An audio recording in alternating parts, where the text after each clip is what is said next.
the fourth time I've done this, and I've had something new to read every time, and I just wrote this today. I didn't think I would, because I feel like some ones are for living, and then the next one is for writing about what you've lived, so I'm pretty impressed.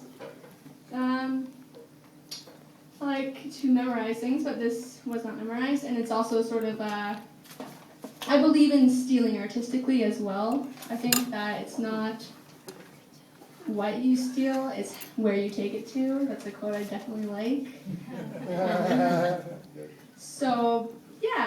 Parts of this are modeled off of the person me and Benny were reading off of. We just discovered him this week, and he had a poem about dirty talk, and I really liked it. So I thought I would do it in the female perspective.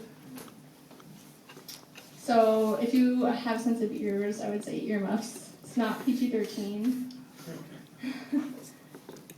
Now, the librarian fantasy is fine and dandy when she lets her hair down and shakes off her glasses. It will be as gracious as Toronto fans cheering for the playoffs when suddenly she stops short of getting you to take off. Houston, we have a problem. She's a bit too quiet and only thinks dirty thoughts. Now, the schoolgirl fantasy is fine. It's covered in plaid. She hasn't had that time to learn the terms. If you want someone to make your mind squirm and leave you with a "what did they just say" heartburn, fuck a poet.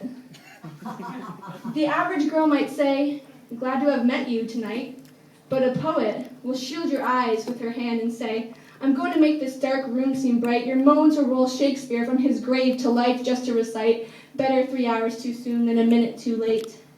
If you tire of such a monologue and switch to a playmate, she'll be starfishing straight, laying there. Conversation will be like an operation game. One wrong slip syllable and you crawl away in shame. But once that game has been played out, and you once again want a poet to whisper, "Welcome to the jungle, just try to resist her." That imagery of Axl Rose, I'm sorry about those. I'm not accountable for what I say without any clothes.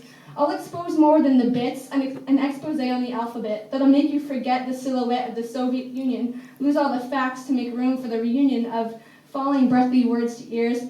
Fuck a poet, and all the other fantasies will go from 95 Britney Spears to when her hair disappears.